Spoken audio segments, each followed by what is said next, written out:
The VA Office of the Inspector General just released a report that should get the attention of anyone who has applied for survivor benefits in the last few years. Here's what they found. The Department of Veterans Affairs has been using an automated system to decide dependency and indemnity compensation claims, DIC for short. That's the tax-free monthly benefit paid to surviving spouses, dependent children, and dependent parents when a veteran's death is connected to military service. Between September 2023 and August 2024, the system approved roughly 8,100 DIC claims. Nearly all of them, about 8,000 of them, contained at least one legal or procedural deficiency in the rating decision, the notification letter, or both. The OIG also estimated that at least 2% of those decisions resulted in overpayments, totaling at least $2.7 million.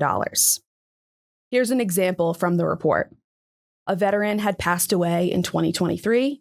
The death certificate listed acute respiratory failure and chronic obstructive pulmonary disease as the primary causes of death, with pulmonary hypertension as a contributing factor.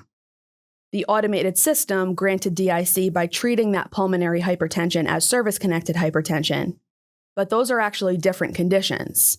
So by December 2024, the survivor of that veteran had been paid more than $22,000 in benefits that, under the law, should not have been granted on that basis.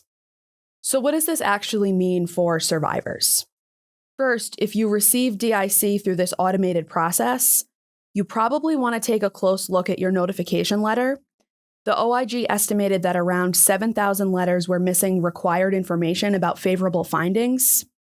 Favorable findings are factual determinations that, under 38 Code of Federal Regulations 3.103, are binding on future VA decision makers unless overturned for clear and unmistakable error.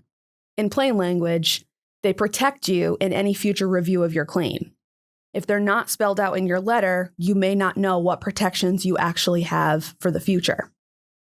Second, survivors who received benefits that were granted incorrectly could, and this is just a potential could, face overpayment recovery later. This means that VA has the authority to attempt to recoup improper payments, which can mean reduced future benefits or a debt notice in the mail. So if this happens to you, just know that you may be able to request a waiver or even an elimination of the debt if it was imposed based on VA administrative error. Third, the Inspector General noted that the same automated system may also be wrongly rejecting legitimate claims. The report didn't document specific bad denials, but the underlying issues are reason enough to take a second look at any DIC denial.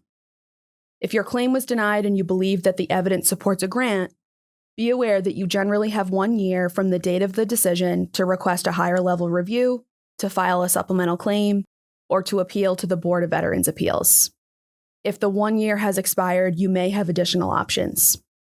If you need help with any of the above options, consider contacting a VA-accredited attorney or agent. You can find more details about DIC, appeals, and waivers at cck-law.com. Take care.